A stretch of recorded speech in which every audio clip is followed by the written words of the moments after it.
Apa itu branding? Branding pada dasarnya adalah kita menciptakan persepsi dari sebuah produk. Dan persepsi ini sifatnya intangible. Artinya, dia tidak berwujud, tapi terbentuknya dalam otak manusia. Jadi, sebuah produk dikatakan bagus, jelek, mewah, mahal, premium, terjangkau, itu adalah pekerjaan dari branding. Sebagai contoh, apa itu persepsi? Coba kita tes dengan gambar ini. Ada dua benda, yang dua benda ini kita coba beri nama. Yang pertama adalah maluma, dan kedua adalah pakete. Setelah pertanyaan dicoba ditanyakan dan diriset, maka 95% orang akan menjawab maluma itu adalah gambar yang sebelah kiri. Dan pakete adalah gambar. Kenapa seperti ini? Ya, itu karena tadi persepsi yang dibentuk oleh otak manusia. Oke, pertanyaan berikutnya adalah apakah bisnis pemula, startup, UKM, atau kita mungkin yang baru mulai bisnis, itu perlu memikirkan strategi branding dalam menjalankan bisnis kita? Gitu ya. Penting nggak sih? Urgen atau tidak? Gitu ya. Nah, ini kita lanjutkan dengan pertanyaan berikutnya. Nah, mungkin nggak seringkali kita menemukan produk yang sama, kualitasnya sama, tapi kok hasilnya beda ya? Atau ada produk yang dia jual mahal, tapi tetap laris gitu. Nah, sedangkan kita banting harga tapi nggak laris-laris. Nah, ini rahasianya adalah kerja-kerja dari branding gitu. Jadi dengan produk yang sama, tapi tercipta persepsi yang beda. Yang kedua adalah, nah seringkali kita terjebak pada keinginan memperkuat brand dengan cara ya udah diterapkan aja terus gitu ya. Karena ini warisan dari zaman dulu, bentuknya udah gini, kalau diubah justru nggak kenal gitu. Nah, ini yang seringkali menjadikan UKM atau produk-produk itu tidak ingin berubah gitu karena melihat sudah umumnya seperti ini. Padahal zaman berubah juga produk itu juga harus ikut berubah menyesuaikan dengan kebutuhan dari lingkungannya. Alasan ketiga, kenapa kita penting mengelola brand untuk UKM adalah karena seringkali kita terjebak pada pikiran bikin brand itu repot. Belum lagi prosesnya panjang, kemudian servisnya belum tentu bagus pakai punya orang, sehingga kita lebih senang menjual produk yang sudah ada dengan brand orang gitu, karena orang sudah percaya, kemudian pembelinya lebih banyak, nggak repot urus konsumen.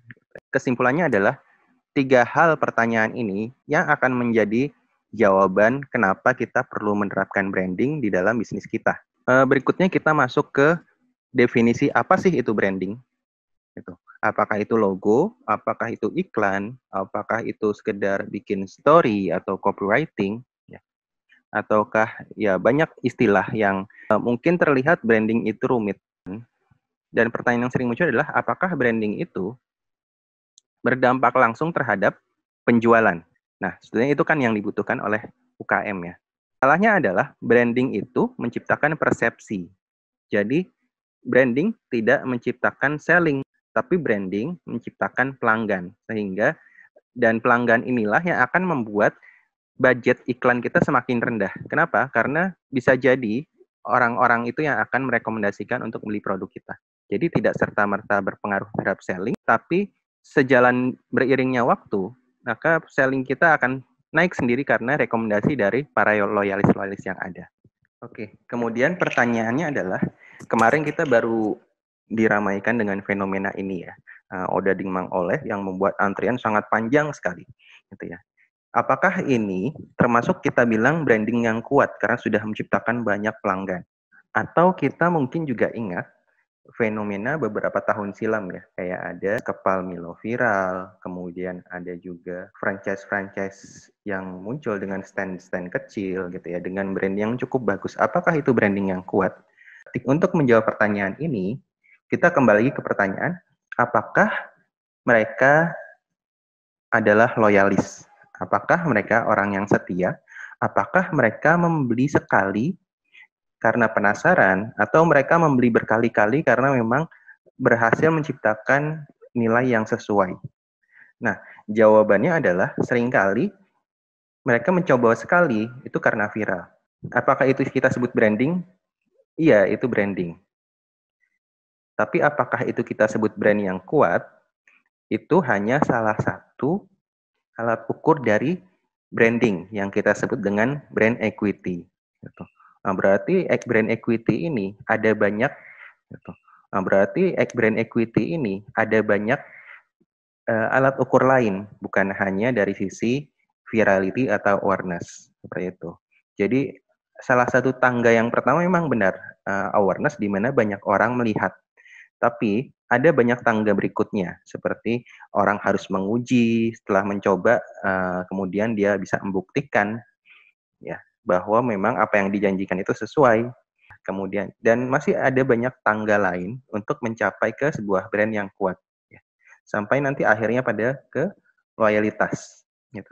Nah, disinilah nanti kita akan membuat tangga bagaimana brand kita kuat. Jadi ketika bicara tentang branding itu kita tidak hanya ngomongin tentang logo karena ketika kita bicara karena logo itu hanya ujung dari iceberg konsep ya. Yang kelihatan memang logo, tapi sebetulnya di bawah logo itu ada kerja besar yang lain yang harus kita lakukan ya. Seperti bagaimana kita membuat mindset atau ideologi dari produk kita. Dan bagaimana kita membuat behavior atau perilaku brand kita gitu ya. Bagaimana si brand itu bertingkah laku di lingkungannya. Makanya ketika kita bilang logo itu murah, ya memang pembuatan desain logo atau eksekusinya itu tidak mahal. Tapi untuk membangun brand, itu mahal karena kita harus merencanakan banyak hal ini. Seperti itu. Nah, berikutnya setelah kita membuat brand identity, pertanyaan adalah bagaimana cara kita menyampaikan identitas brand kita atau persepsi yang ingin kita tanamkan ke konsumen, ya, lewat media apa? Nah, seringkali kita terjebak, kita ingin memperkenalkan brand kita itu ke orang lain atas nama korporat, gitu, atas nama kami adalah perusahaan ini. Sedangkan ternyata di lapangan orang itu tidak percaya tentang iklan dunia korporasi, ya. Nah, lalu seperti apa? Pendekatannya adalah kita harus menjadi orang, gitu. Brand itu harus menjadi person atau yang kita sebut dengan brand persona. Jadi kita harus hidup, kemudian berteman dengan dia, dan berinteraksi secara natural. Itulah kenapa ketika kita tampil di media sosial, maka yang harus kita tampilkan itu adalah wujud dari seorang person. Maka kita harus tampil menjadi seorang, maka di media sosial atau channel pemasaran kita harus tampil sebagai ibu, kita harus tampil sebagai dokter ahli, kita harus bukan sebagai brandnya, ya. Kenapa? Karena dengan kita tampil sebagai salah satu tokoh yang melengkapi dari cerita mereka, maka interaksi itu akan jauh lebih natural dan pengaruhnya akan jauh lebih besar, ya, sehingga orang tidak menolak duluan. Oke, nah kemudian supaya konkret bagaimana cara kita menyampaikan value kita, maka kita akan menggunakan tools yang dinamakan brand story. Apa sih brand story itu? Brand story itu adalah bagaimana kita rangkai kisah dalam bentuk tulisan yang menyampaikan isi dari nilai-nilai apa yang kita perjuangkan. Nah, poin-poinnya terdiri seperti latar, tokoh, kemudian konflik, solusi. Ya. Hal yang penting di sini adalah bukan kita tokoh utamanya, tapi tokoh utamanya adalah audiens kita atau konsumen kita. Dan kita di sini sebagai brand adalah sebagai fasilitator, adalah sebagai pemandu untuk menyelesaikan permasalahan dari tokoh utama tadi, ya. Jadi konflik yang terjadi adalah konflik si konsumen kita. Kemudian kenapa harus dalam bentuk brand story? Supaya konsumen lebih mudah mencerna apa yang ingin kita sampaikan, apa nilai-nilai yang akan kita perjuangkan. Karena orang lebih mudah mengingat dalam bentuk kisah, ya. Dan tujuan dari brand story ini adalah kita menciptakan konteks atau kondisi yang sesuai dengan konsumen kita. Nah, ketika sesuai, artinya apa yang kita obrolkan itu nyambung. Oke, saya akan perdalam lagi apa yang dimaksud dengan konteks.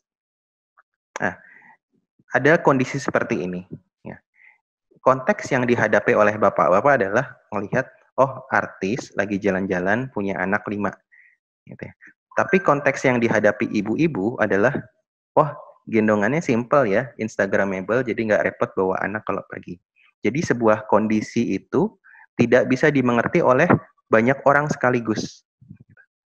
Kondisi itu hanya dimengerti oleh orang yang memang spesifik dengan tujuan tertentu gitu. Nah, di sini orang yang spesifiknya adalah ibu-ibu gitu. Workshop ini maka akan kita akhiri dengan bagaimana cara kita membuat brand yang kuat dengan cara merapihkan konten kita. Ya. Isi dari brand kita kemudian menyesuaikan dengan kondisi di lapangan lewat brand story. Dan nanti mungkin akan lebih mudah dipraktekkan dengan aplikasi-aplikasi yang saat ini kita pakai. Misalkan bagaimana menerapkan brand story di media sosial kita seperti Instagram, Facebook, dan sebagainya.